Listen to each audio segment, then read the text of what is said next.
And we're back, Phenom Hoops, Colby and Tyler Lewis. On today's episode, we're going to talk about the state title contenders for 2A public and 2A private. To begin with, we're going to look at the public school division. I think it starts and ends with, Farmville Central. They've had a three-peat, back-to-back state champions. Tell us a little bit more about Larry Wilford's team. Yeah, I mean, if you're going to win a state championship, more than likely you're going to have to go through Farmville Central. Larry does a great job with his team. He's hard on those guys, but he loves those guys so much. And that's the one thing I think that what makes Larry so good is, no matter if it's Baby T or Josh Short, like he gets on the same as anyone else. He's tough on them. And their run and jump press, it causes chaos. Like it's not the prettiest brand of basketball, but they're tough, they're scrappy, they'll turn you over. And they have 4 kids right now averaging double figures. Like when you have Josh Short averaging 20 a game, you have Jaden Pitt, who's quick, scrappy guard, Derek Cox, and you have the sophomore Alex Moy, who is another player that's gonna, he's gonna have a great career at Farmville Central. Like this is a team that you're gonna have to run through, and those are 4 really good players that you're gonna have to be ready for. A team that has that talent, but they're all scoring double figures. I mean, that's 4 guys. They're putting up, near 50 points a game together, right? Or more. Yeah. Right. So that makes it really difficult on opponents because you can't key in on one guy because other guys can step up and make plays. And also out east, you can't ever count out Kinston, right? No. They're sitting at 13-2 right now. Their only losses were to Farmville Central, right? So I mean, you got a guy like Jeremy Dixon who can really make plays. I mean, at 6'5", he's athletic. He can score the ball in a variety of ways. And then you also have at the point guard position, you have Dante Ellis. I mean, and when I saw Dante play, I mean, he was getting into the paint. He shot the ball. He scored really well that game. I mean, out there at the first flight event, he kind of makes them go, right? And Coach Tyndall does an incredible job with those guys year in and year out. I mean, he's, it's an unbelievable program that they built there, right? And he's been able to continue to build that brand and do a lot of really good things with it. Who else in the East would you say? I mean, obviously you have Northeastern with E.J. Gatlin. He's averaging 15 points, 3.5 steals. And then you talked about, you wanted to talk about Cummings as well there in Burlington. Yeah, Cummings right now, they're having a sensational year. I mean, obviously they haven't played probably the toughest schedule like some of the other teams, but hey, you can only play the teams that are in front of you, and you got to take care of business. And that's what they're doing. They have a really good freshman in Sharp, who's averaging close to 17 a game. Yep. You have Caden Hammonds, who's, averaging close to double-digit rebounds. They're a team that's the guy who's played. He played on Team United, played on the EYBL. Like, yeah, he's a really good player. Like, he's physical. He gets really good post position. I enjoy watching him play. Yeah, and I think those, in my opinion, would be the 4 teams in the West. And the East. I'm sorry, that you would have to key in on. But like you said, it all starts with Farmville Central. Yeah. As we look in the West, I think the top team there in the West would have to be Hendersonville. They're the team. They're 18-1 right now, led by senior Dwight Kennedy. He's having an unbelievable senior year. 27 a game. Yeah. Say what? 27 a game. That's ridiculous. So I mean, and the thing is, they lost last year to Farmville Central in the state championship. So like, you have a guy like you have your best player back, right, from last year's team. He's averaging 27, and they have guys that have been there that know what it takes to get back, and they're going to feel a little bit more confident this year. Like, hey, look, we got our best player back. Like we're ready to go, right? You also have Lincoln Charter, right? And you can possibly see the same team that you saw last year. It could be back to back. Like, it could be a rematch of last year. It could easily be that. And you also have Lincoln Charter, and I think that's a team that moved up from 1A to 2A last year. Lincoln Charter, they lost in the state championship to Wilson Prep in 1A. So, that's a team, they got a couple new pieces. They lost Sam Cogan. But you add a guy like J.J. Moore, who's averaging nearly 20 points a game. He's a smaller guard, but he can really get going, and he scores the ball really well. You also have Marcus Farley Jr. And Elijah Burnett, who can make plays in their own right, right? So they got they're guard heavy, but those three guys can really make plays and really impact the game. And then you also have, I think, RS Central. Yeah. And I think RS Central has a really big chance to get to the state title game, especially with Zamichael Wilkins inside. One of the best freshmen in the state. He's averaging almost 16 a game, 9.5 rebounds. As a freshman, to average a double-double and it like that would be, I mean, it shows you how good and how dominant he's going to be. Also, you have the senior guard and Tyrese Miller, who's averaging 18 points a game. So I think it's going to be really interesting to see what happens here on the West, and then possibly, like I said earlier, you could get a rematch of last year's state title game. Yeah. And then moving into the 2A private school, I think you have one of the top 25 teams in the country that you're going to have to beat. The Burlington school, they've been to back-to-back state championship games. They won it last year. They're probably the heavy favorites right now to win the 2A state championship. And I mean, and Ryan Bernardi, he's one of the best coaches in the country.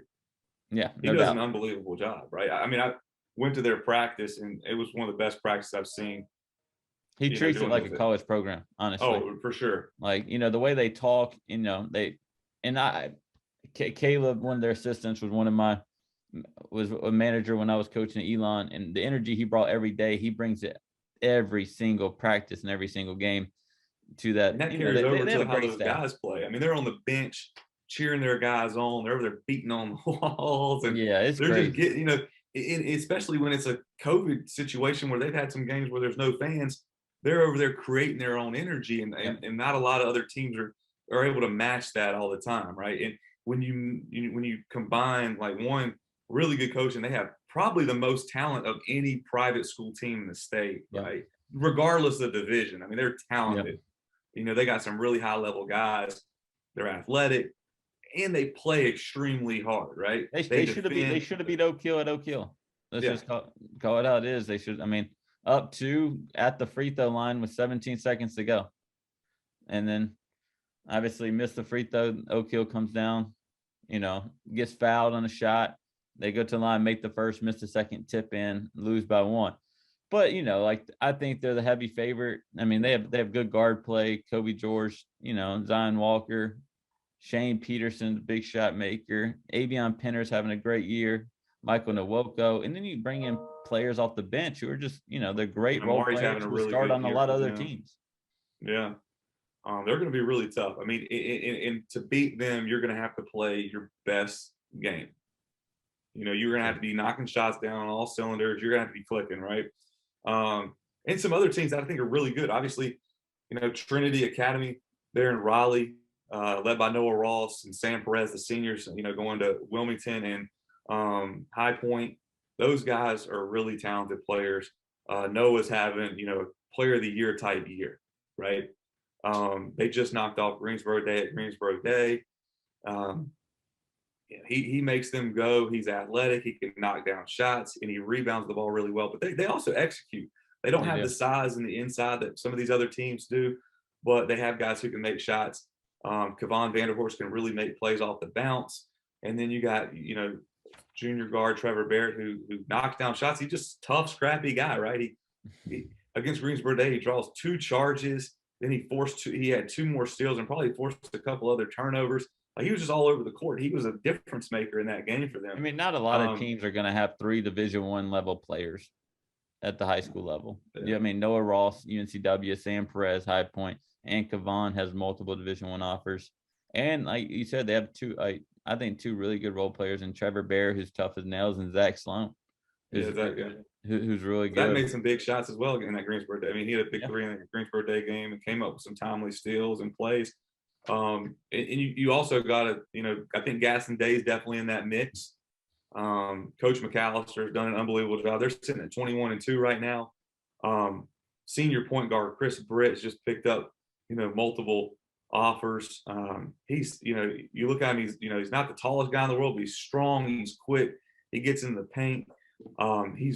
He really makes them go. And then inside, Callum Richards, probably one of the most improved players in the state as well. I mean, in a junior, he's a 2023 player, multiple Division I offers, 6'10", 6'11". He's long. He can score in the post over either shoulder.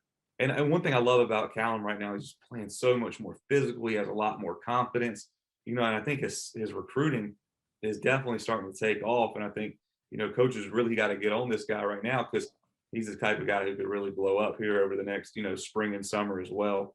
And then you can't forget about Wayne Country Day. They were in the state semifinals last year, and Northside Christian as well. They're talented. They can play with anybody. I'll let you talk about both of those guys as well. Yeah, Coach Falk's program down at Wayne Country Day. I mean, he has a lot of talent on that team too. I think he has one of the best scorers in the state in Colin Tanner. He's a Division I player for sure. I mean, I think we have him right around 13 in the state. But he's really good kid. Scores at all three levels. Jordan Cooper, I think, is a player that, whenever he plays well, the team normally plays good. I mean, last year, I remember in the state playoffs, they played at Trinity, and Jordan, I mean, obviously they had some, upperclassmen. His older brother was on the team. You had Mike Bestel there. And Jordan came in and knocked down, I want to say it was like 6 threes against Trinity. He was the difference. Like, they won the game and got to the semifinals because of it. Yeah. And you have, great role players that just play their role. Like the sophomore who's inside, Carlos Vasquez, he plays extremely hard. You have Nation Waller down there who's, he's able to make shots on the perimeter. He's a good defender. And, Zane Cogdell is good as well. And, they have a chance to really compete for that 2A state championship. And Northside, I'd probably say they have one of the best overall players in that 2A division in Wesley Tubbs. Yeah. With his that size 6'7", his length, yeah, his ability to make plays off the bounce, he finishes really well. He attacks the basket strong. He's really unselfish.